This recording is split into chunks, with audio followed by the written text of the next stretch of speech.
Marie ajustait une dernière fois les roses blanches sur la table principale. Tout était parfait pour célébrer leur première année de mariage. Les invités bavardaient joyeusement dans le jardin. Alexandre souriait en servant le champagne, et elle sentait cette chaleur dans sa poitrine qui accompagne les moments de bonheur pur. « Ma chérie, tu as vraiment fait des merveilles », lui murmura Alexandre en passant près d'elle, sa main effleurant sa taille. Ce geste tendre la fit sourire.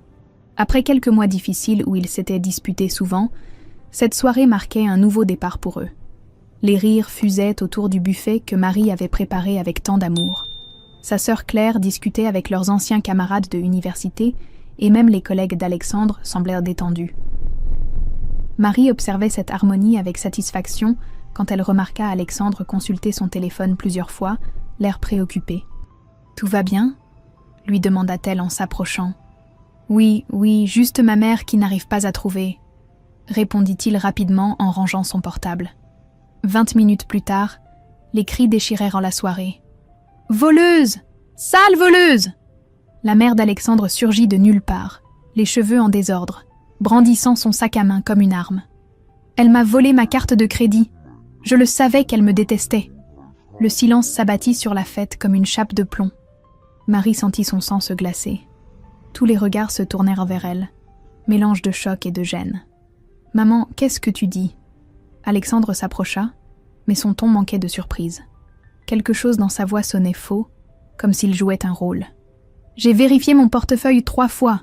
Ma carte n'y est plus !» La vieille dame pointait Marie d'un doigt accusateur. « C'est elle. C'est forcément elle.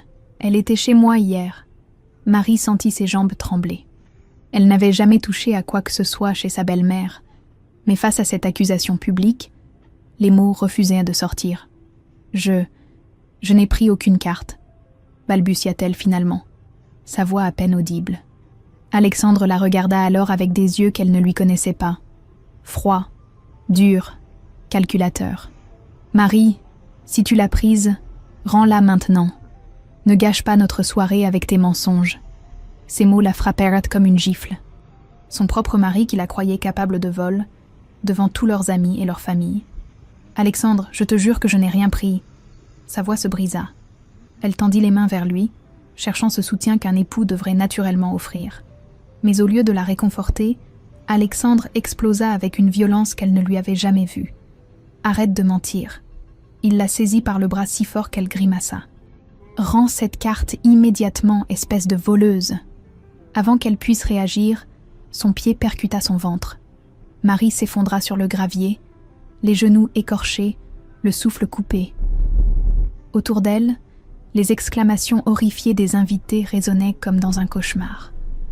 Allongée au sol, humiliée devant tous ceux qu'elle aimait, Marie croisa le regard d'Alexandre.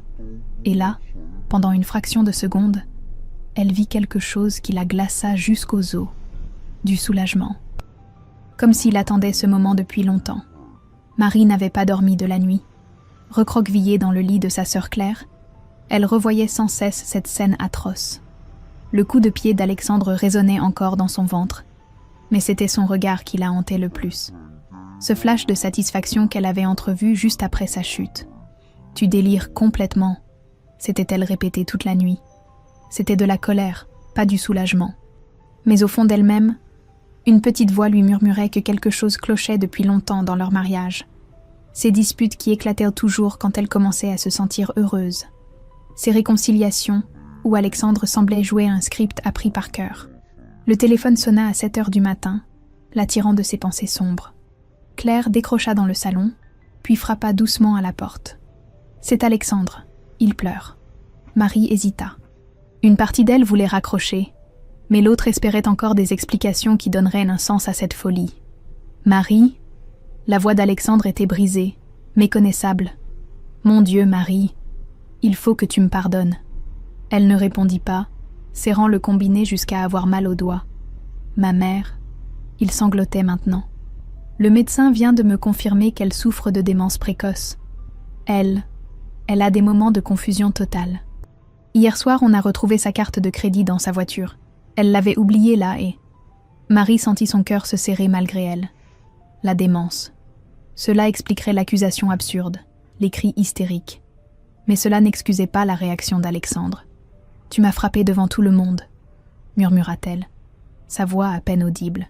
« je sais, et je ne me le pardonnerai jamais. » Il semblait sincère, désespéré. « J'étais tellement bouleversée de voir maman dans cet état. J'ai perdu la tête. Marie, s'il te plaît, rentre à la maison. On peut surmonter ça ensemble. » Marie ferma les yeux. Combien de femmes avaient entendu ces mêmes mots après un premier coup? Mais Alexandre n'était pas un homme violent. Elle en était certaine. Cette explosion était-elle vraiment juste le résultat du stress? « J'ai besoin de temps, » dit-elle finalement. « Bien sûr. Prends tout le temps qu'il faut. Mais s'il te plaît, ne m'abandonne pas. Pas maintenant. » Il y avait quelque chose d'insistant dans sa voix qui la mettait mal à l'aise, comme s'il essayait trop fort de la convaincre. Après avoir raccroché, Marie resta allongée, fixant le plafond. Son corps lui envoyait des signaux étranges depuis le matin. Des nausées, une fatigue inhabituelle. Elle compta mentalement les jours depuis ses dernières règles et son sang se glaça. 3 semaines de retard. L'après-midi même, le test de grossesse confirma ses soupçons. 2 traits roses qui changeaient tout. Elle était enceinte d'Alexandre, cet homme qui l'avait humiliée et frappée devant leurs amis. Cet homme dont le regard après sa chute continuait de la troubler. Claire la serra dans ses bras quand elle lui annonça la nouvelle.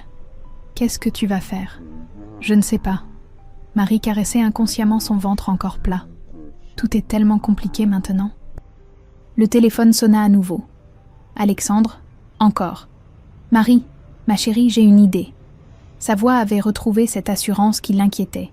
« Tu devrais rester à la maison quelque temps, te reposer après ce traumatisme. Je peux m'occuper de tout. Tu n'auras à te soucier de rien. » Ces mots déclenchèrent une alarme dans sa tête. Rester à la maison, s'occuper de tout, cela ressemblait dangereusement à un isolement déguisé. « J'ai besoin de continuer à travailler, Alexandre. Mon travail m'aide à aller mieux. Mais voyons, après ce qui s'est passé, tu as besoin de calme et... » Elle raccrocha brutalement, les mains tremblantes. Quelque chose dans le ton d'Alexandre venait de réveiller tous ses instincts de survie. Cette sollicitude excessive cachait-elle autre chose? Ce soir-là, allongée dans l'obscurité, Marie posa ses mains sur son ventre et murmura sa première promesse à son enfant. « Je ne sais pas encore ce qui se passe, petit être, mais je te jure une chose. Personne ne nous fera du mal. Personne. » Dans le silence de la nuit, cette promesse résonna comme une déclaration de guerre. 3 jours s'étaient écoulés depuis la découverte de sa grossesse. Marie observait sa valise ouverte sur le lit de Claire, incapable de prendre une décision définitive. Partir ou revenir? Alexandre l'appelait 10 fois par jour, alternant entre supplications déchirantes et promesses enflammées de changement. « Je vais suivre une thérapie », avait-il dit la veille. « Je ferai tout ce que tu veux, Marie. Pense à notre famille. » Notre famille. Ces mots auraient dû la réchauffer, mais ils provoquaient l'effet inverse. Chaque fois qu'Alexandre les prononçait, elle sentait une étrange froideur l'envahir, comme si son corps lui envoyait un signal d'alarme qu'elle ne parvenait pas encore à décoder. Claire entra dans la chambre avec 2 tasses de thé. « Tu sais ce que maman aurait dit ?» Marie secoua la tête. Elle aurait dit « Écoute ton ventre, ma chérie. Pas ton cœur, pas ta tête. Ton ventre. » Marie posa instinctivement sa main sur son abdomen. Depuis 3 jours, chaque fois qu'elle imaginait retourner dans leur appartement, ses nausées s'intensifiaient. Coïncidence ou message? Le téléphone sonna encore. Alexandre, évidemment. « Marie, j'ai parlé au médecin de maman. Il dit que son état va empirer. Elle aura besoin de soins constants. » Sa voix était différente aujourd'hui, plus contrôlée. « Nous allons devoir prendre des décisions importantes ensemble, en tant que famille. » Cette fois, Marie entendit ce qu'elle avait refusé d'admettre jusque-là. Alexandre ne parlait pas de leur couple, mais de son plan. Tout était déjà organisé dans sa tête. Elle resterait à la maison pour s'occuper de sa mère malade et du bébé, pendant qu'il contrôlerait chaque aspect de leur vie. Non. Le mot sortit si naturellement qu'elle en fut surprise elle-même. Comment ça, non? Je ne reviendrai pas, Alexandre. Pas maintenant. Peut-être jamais. Un silence glacial s'installa. Quand Alexandre reprit la parole, sa voix avait perdu toute trace de désespoir pour ne garder qu'une froideur inquiétante. « Tu ne peux pas partir. Nous sommes mariés. Tu es enceinte. Tu n'as nulle part où aller. » Ces mots sonnèrent comme une menace déguisée. Marie sentit son sang se glacer. Comment avait-elle pu vivre avec cet homme sans jamais remarquer cette face cachée ? « Au revoir, Alexandre. » Elle raccrocha et éteignit immédiatement son téléphone. Ses mains tremblaient, mais pour la première fois depuis des jours, elle respirait librement. Le lendemain matin, Marie faisait ses cartons. Claire l'avait aidée à trouver un petit appartement à Annecy, à 3 heures de route de Paris. Assez loin pour recommencer, assez proche pour garder un lien avec sa sœur. « Tu es sûre de ton choix ?» demanda Claire en scotchant une boîte remplie de livres. Plus que jamais. Marie plia soigneusement ses vêtements de grossesse qu'elle venait d'acheter. « Je ne sais pas pourquoi, mais j'ai l'impression de me réveiller d'un long cauchemar. L'école primaire d'Annecy cherchait une institutrice remplaçante. Marie avait décroché le poste par téléphone. Un nouveau travail, une nouvelle ville, une nouvelle vie. Exactement ce dont elle avait besoin. Le soir précédant son départ, elle s'installa à la petite table de Claire avec un carnet neuf et un stylo. Elle voulait commencer quelque chose d'important. « Mon petit trésor », écrivit-elle de sa plus belle écriture. « Je ne te connais pas encore, mais tu es déjà ce que j'ai de plus précieux au monde. Papa et maman traversent une période difficile en ce moment. Alors j'ai décidé de t'emmener loin d'ici pour qu'on puisse apprendre à se connaître en paix. Je vais tout te raconter dans ce journal. Tout ce qui nous arrive, tout ce que je ressens, toutes les petites victoires qu'on va remporter ensemble. Comme ça, quand tu seras grand, tu comprendras pourquoi maman a pris certaines décisions. Et tu sauras que chaque choix que j'ai fait, je l'ai fait par amour pour toi. » Marie s'arrêta d'écrire et regarda par la fenêtre. Pour la première fois depuis longtemps, l'avenir lui semblait plein de possibilités plutôt que de menaces. Alexandre avait essayé de la rappeler 15 fois. Elle n'avait pas décroché une seule fois. Demain, elle commencerait sa vraie vie. 3 ans avaient passé comme un souffle. Marie regardait sa fille Emma jouer dans le petit jardin de leur maison, ses boucles brunes brillant sous le soleil d'Annecy. À 2 ans et demi, la petite avait hérité des yeux verts de sa mère et de cette détermination farouche qui l'avait sauvée de son ancienne vie. « Maman, regarde !» Emma brandissait fièrement une marguerite qu'elle venait de cueillir, son sourire illuminant tout son visage. Marie sourit en retour, son cœur débordant de cet amour pur qu'elle n'aurait jamais imaginé possible. Chaque jour avec Emma était une victoire sur son passé, une preuve qu'elle avait pris la bonne décision. L'école primaire où elle enseignait était devenue son refuge. Les enfants l'adoraient, et elle avait trouvé dans l'éducation une passion qu'elle ne soupçonnait pas. Ses collègues étaient bienveillants, respectueux. Jamais un cri, jamais une humiliation. Elle avait presque oublié que les relations pouvaient être si simples et apaisantes. Le directeur, Monsieur Laurent, l'avait même encouragée à écrire des articles sur l'éducation bienveillante. Sans s'en rendre compte, Marie avait commencé à raconter son expérience de mère célibataire, sa reconstruction après un mariage difficile. Ses textes touchaient de plus en plus de femmes qui lui écrivaient pour la remercier. « Tu as un don », lui avait dit Claire lors de sa dernière visite. « Tes mots aident vraiment les gens. » Marie n'y croyait pas encore tout à fait, mais quelque chose en elle s'épanouissait à travers cette écriture, comme si elle transformait enfin sa douleur en force utile pour les autres. Ce mercredi-là, elle accompagnait Emma chez le pédiatre pour un contrôle de routine.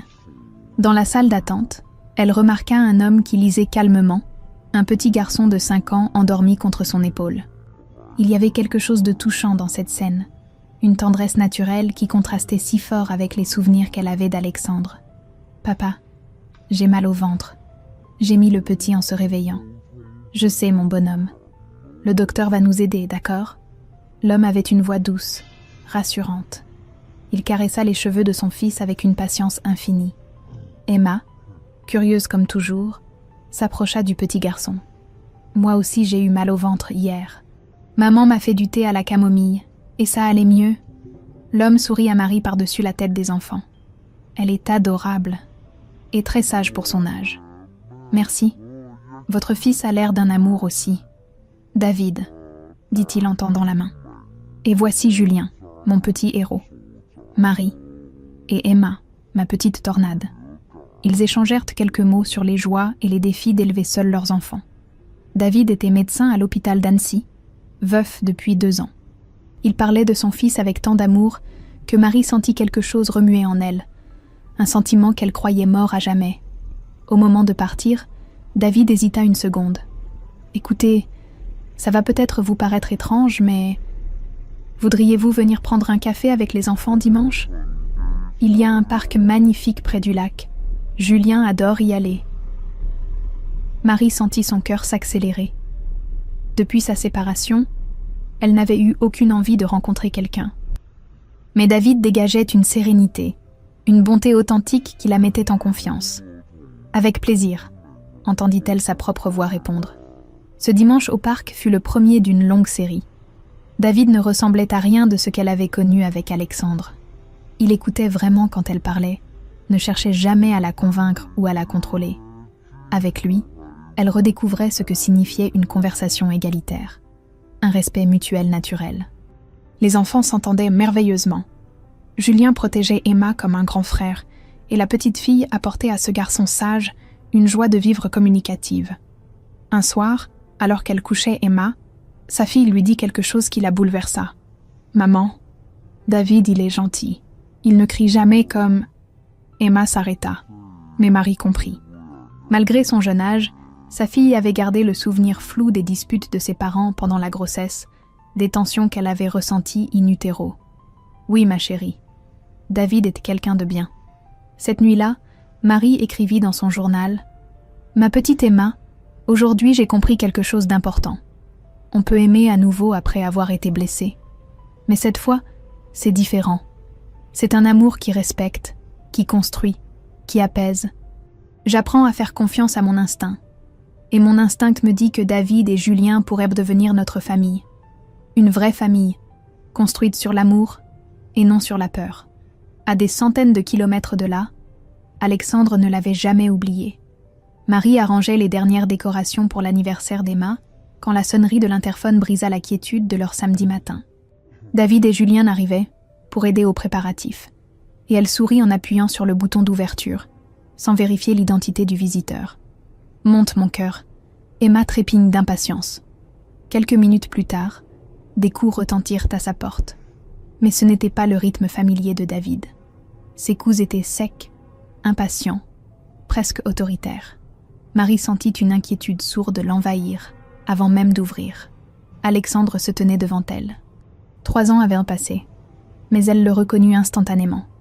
Il avait maigri, ses cheveux grisonnaient aux tempes, et ses yeux portaient cette lueur froide qu'elle avait appris à redouter. Derrière lui, une femme blonde qu'elle ne connaissait pas attendait en retrait. « Bonjour Marie. » Sa voix était calme, trop calme. « Tu as l'air en forme. La vie de province te réussit. » Les jambes de Marie se mirent à trembler. Comment avait-il retrouvé leur adresse? Depuis quand la surveillait-il? Qu'est-ce que tu fais ici? Elle essaya de garder sa voix ferme, mais un tremblement la trahit. Je viens voir ma fille. Alexandre jeta un regard par-dessus l'épaule de Marie vers l'intérieur de l'appartement. Emma, c'est ça? Joli choix de prénom. J'aurais aimé donner mon avis, mais apparemment mon opinion ne comptait pas. Emma apparut dans le couloir, tenant sa poupée préférée contre elle. Ses grands yeux verts fixaient cet inconnu avec une méfiance instinctive. « Maman? Qui c'est ?» Marie se plaça instinctivement entre sa fille et Alexandre, son instinct maternel en alerte maximale. « Va dans ta chambre, ma chérie. Papa va arriver bientôt pour ton anniversaire. » Le mot « papa » fit tressaillir Alexandre. Ses mâchoires se contractèrent. « Papa ?» Il eut un rire sans joie. « Intéressant. Il va falloir qu'on ait une conversation à ce sujet. » Marie recula d'un pas, tirant Emma avec elle. « Tu n'as aucun droit d'être ici, Alexandre. Nous avons divorcé. Tu n'as jamais cherché à nous voir pendant 3 ans. Détrompez-vous. » La femme blonde s'avança et tendit une enveloppe à Marie. « Maître Valérie Moreau, avocate de Monsieur Mercier. Mon client souhaite établir un droit de visite pour sa fille. Légalement, il en a parfaitement le droit. » Les mots se mélangèrent dans la tête de Marie. Droit de visite. Légalement. Sa fille. Son monde parfaitement reconstruit s'effondrait en quelques secondes. « Tu es fou? Emma ne te connaît même pas. » Alexandre s'accroupit pour se mettre à la hauteur de la petite fille qui s'accrochait à la jambe de sa mère. « Bonjour Emma. Je suis ton papa biologique. » Ta maman ne t'a jamais parlé de moi ?» La confusion et la peur se lisaient sur le visage d'Emma. Elle enfouit sa tête contre Marie, refusant de regarder cet homme. « Tu lui fais peur. » Marie serra sa fille contre elle. « Sors d'ici immédiatement. Je ne pars nulle part. » Alexandre se releva, et Marie reconnut cette expression qu'elle redoutait tant autrefois. « Nous avons beaucoup de choses à régler, toi et moi. À commencer par le fait que tu as élevé ma fille en prétendant qu'un autre homme était son père. » À ce moment, la sonnette retentit à nouveau. Cette fois, Marie reconnut le rythme. David et Julien arrivaient pour l'anniversaire. Son cœur se serra. Comment expliquer cette situation à David? Comment protéger les enfants de ce chaos? « Qui est-ce » demanda Alexandre en voyant son trouble. Marie ne répondit pas, mais son silence en disait long. « Ah !» Un sourire glacial étira les lèvres d'Alexandre. « Le fameux papa. J'ai hâte de faire sa connaissance. » Il se dirigea vers l'interphone avant que Marie puisse l'arrêter. « Montez, nous vous attendons. » Marie réalisa avec horreur qu'Alexandre avait minutieusement planifié cette confrontation. Il savait pour David. Il savait pour l'anniversaire d'Emma. Depuis combien de temps les espionnait-il? « Pourquoi maintenant ?» chuchota-t-elle, tenant toujours Emma contre elle. « Pourquoi après tout ce temps ?» Alexandre la regarda avec cette froideur qu'elle avait oubliée. « Parce que ma mère est morte le mois dernier. Et avant de mourir, elle m'a fait promettre de récupérer ma famille. » Il marqua une pause, savourant l'effet de ses mots. « Une promesse est une promesse, Marie. Et moi, contrairement à toi, je respecte mes engagements. » Des pas résonnèrent dans l'escalier. David montait, ne sachant pas qu'il pénétrait dans un piège soigneusement orchestré. Marie comprit à cet instant qu'Alexandre n'était pas venu par hasard. Il avait tout planifié, tout calculé. Mais cette fois, elle n'était plus la femme fragile et isolée d'autrefois. Cette fois, elle allait se battre. David était reparti avec Julien après la confrontation la plus awkward de sa vie. Marie avait présenté Alexandre comme le père biologique d'Emma, et l'atmosphère s'était instantanément glacée. David n'était pas stupide. Il avait immédiatement compris que quelque chose de grave se jouait. « Nous reparlerons de tout ça plus tard », avait-il murmuré à Marie avant de partir, son regard inquiet croisant celui d'Alexandre qui observait la scène avec une satisfaction mal dissimulée. Maintenant, 3 jours plus tard, Marie était assise dans le bureau de maître Claire Rousseau, l'avocate que sa sœur lui avait recommandée. Les mains tremblantes, elle relisait la demande officielle de garde partagée qu'Alexandre avait déposée. « Il réclame un week-end sur 2 et la moitié des vacances scolaires », expliquait Claire en étudiant les documents. Plus une pension alimentaire rétroactive depuis la naissance d'Emma. Marie sentit son sang se glacer. Une pension rétroactive, cela représentait des milliers d'euros qu'elle n'avait pas. Mais il n'a jamais cherché à la voir. Il ne savait même pas qu'elle existait. C'est exactement ce que nous allons faire valoir. Claire posa ses lunettes et regarda Marie attentivement. « Mais j'ai besoin que vous me racontiez tout, depuis le début, sans rien omettre. » Marie raconta leur mariage, la soirée d'anniversaire, la violence, sa fuite. Plus elle parlait, plus l'expression de Claire se durcissait. « Attendez. » Claire l'interrompit soudain. « Vous dites qu'il a consulté son téléphone plusieurs fois avant l'arrivée de sa mère et qu'il ne semblait pas surpris par ses accusations ?» Marie réfléchit. C'était un détail qu'elle avait enfoui. Mais maintenant que Claire le mentionnait, oui. Et après m'avoir frappé, pendant une fraction de seconde, j'ai eu l'impression qu'il était... Soulagé, Claire griffonna quelques notes, son visage pensif. Autre chose d'étrange dans les semaines précédant l'incident? Marie fouilla dans ses souvenirs. Les disputes qui éclataient sans raison. Alexandre qui insistait pour qu'elle arrête de travailler, ses coups de téléphone mystérieux. Il voulait que je reste à la maison. Il disait que ce serait mieux pour notre couple. Et il recevait des appels qu'il prenait dans une autre pièce. Claire nota tout méticuleusement. « Marie, je vais vous poser une question qui peut sembler étrange. Mais c'est important. Avez-vous l'impression qu'Alexandre voulait que cette dispute éclate ?» La question frappa Marie comme une révélation. Elle revoyait maintenant la scène sous un angle différent. L'absence de surprise d'Alexandre, sa violence disproportionnée, ce regard de soulagement. « Mon Dieu, vous croyez qu'il a provoqué tout ça volontairement ?» C'est une hypothèse. Nous allons creuser. Claire referma le dossier. En attendant, je vais demander une enquête sociale.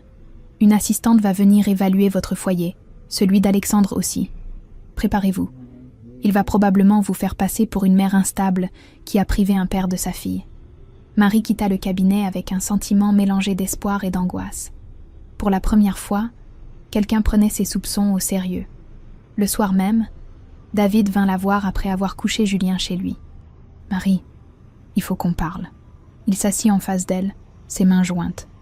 Cet homme, Alexandre, quand il m'a regardé l'autre jour, j'ai eu une sensation bizarre, comme s'il me jaugeait, comme s'il calculait quelque chose.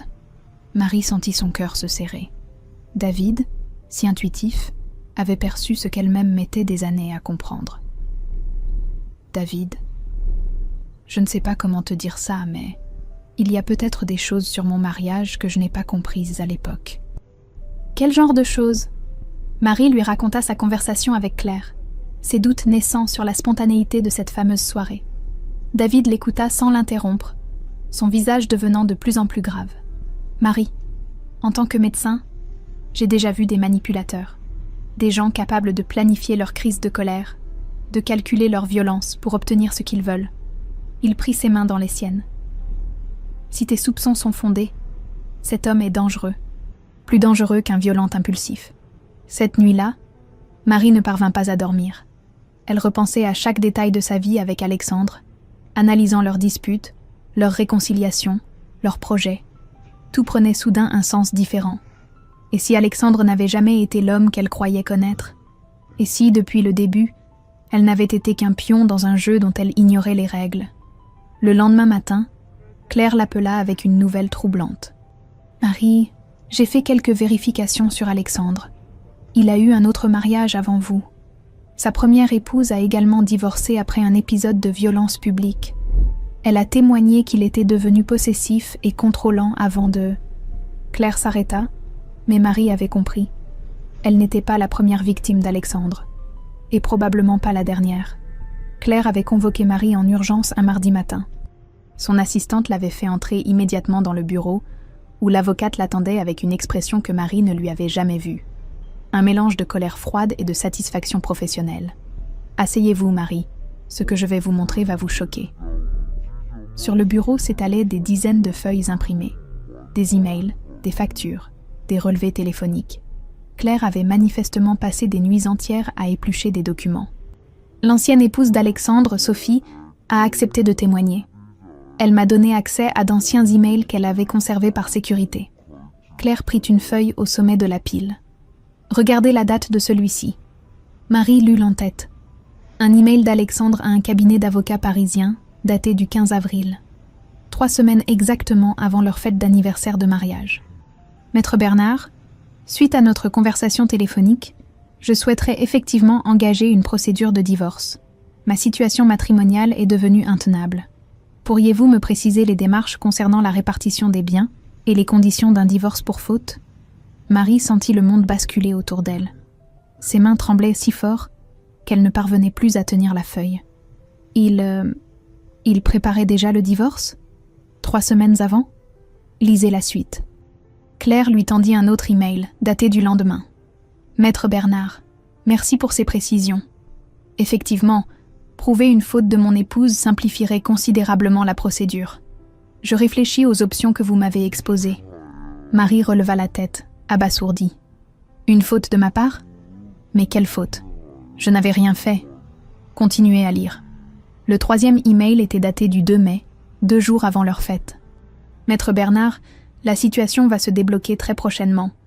Ma mère traverse une période difficile et des tensions vont certainement éclater ce week-end lors de notre réception. Je vous recontacterai dès lundi pour engager la procédure. Marie eut l'impression qu'on lui arrachait le cœur. Alexandre savait. Il savait que sa mère était confuse. Il savait qu'elle accuserait Marie. Et il avait délibérément organisé cette confrontation publique. Mon Dieu, elle porta ses mains à sa bouche. Tout était calculé. La violence, l'humiliation devant nos invités, tout. Claire acquiesça gravement. Il y a plus, Marie. Sophie m'a expliqué comment cela s'était passé pour elle. Alexandre avait utilisé exactement la même stratégie. Créer une situation où elle paraissait instable ou fautive devant témoins, puis explosé de colère pour justifier sa violence. Marie se leva brusquement, incapable de rester assise. Elle arpenta le bureau, essayant d'assimiler cette révélation.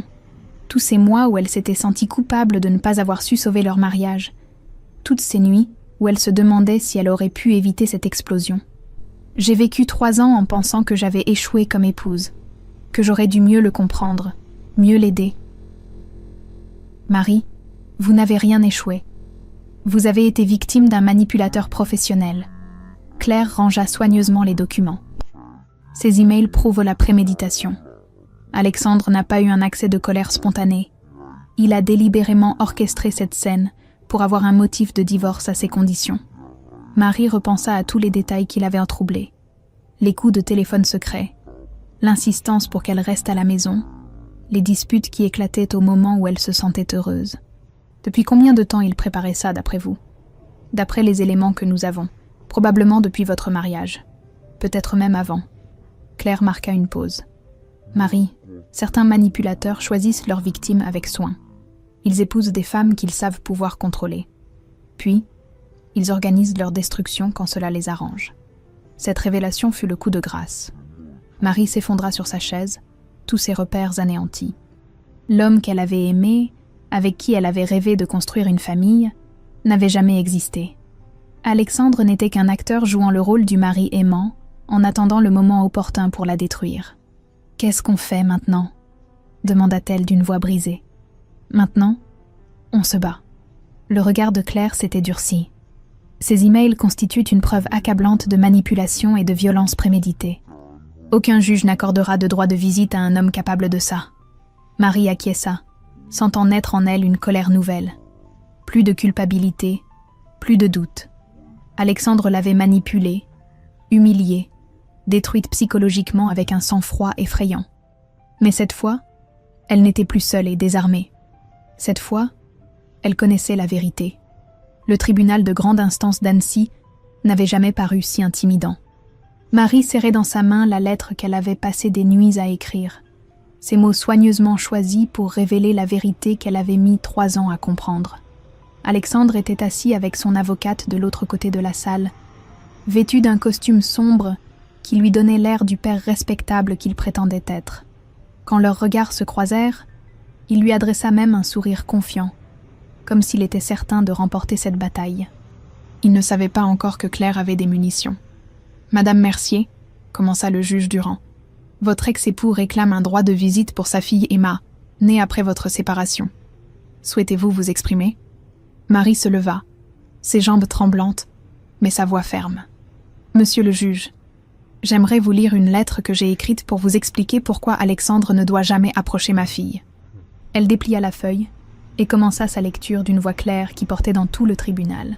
« Il y a 3 ans, j'ai cru épouser l'homme de ma vie.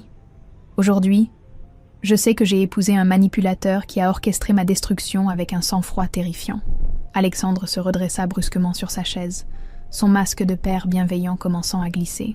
« Le soir de notre fête d'anniversaire, quand sa mère m'a accusé de vol et qu'il m'a frappé devant nos invités, j'ai cru assister à un accès de colère spontanée. Mais la vérité, monsieur le juge, est bien plus glaçante. » Marie marqua une pause, croisant le regard d'Alexandre qui avait perdu toute sa superbe. Cet homme avait consulté un avocat spécialisé en divorce 3 semaines avant cette soirée. Il cherchait un motif pour me quitter en gardant tous nos biens. Il a délibérément exploité la confusion de sa mère malade pour créer un scandale public qui justifierait sa violence. Les murmures parcouraient maintenant l'assistance. Le juge fronçait les sourcils, manifestement intrigué par ces révélations. Objection. L'avocate d'Alexandre se leva. Ces accusations sont sans fondement. Au contraire. Claire se leva à son tour, brandissant un dossier épais. Monsieur le juge, nous avons ici les preuves formelles de cette préméditation. Email, relevé téléphonique, témoignage de la première épouse de Monsieur Mercier qui a subi exactement le même traitement. Le visage d'Alexandre vira au blanc. Pour la première fois depuis le début de l'audience, son assurance vacillait. Marie continua sa lecture, sa voix gagnant en puissance. Pendant 3 ans, je me suis sentie coupable. Je pensais avoir échoué comme épouse, n'avoir pas su comprendre les besoins de mon mari. Aujourd'hui, je sais que j'ai été la victime d'un prédateur émotionnel qui choisit ses proies avec soin. Elle se tourna vers Alexandre, le regardant droit dans les yeux. « Vous m'avez fait croire que j'étais instable, que j'étais responsable de vos colères. Vous avez détruit ma confiance en moi avec une précision chirurgicale. Mais vous avez commis une erreur. Vous m'avez sous-estimé. » Alexandre tenta une dernière manipulation, se levant avec un air de victime incomprise. « Monsieur le juge, cette femme est manifestement perturbée. Elle invente ces histoires pour m'empêcher de voir ma fille.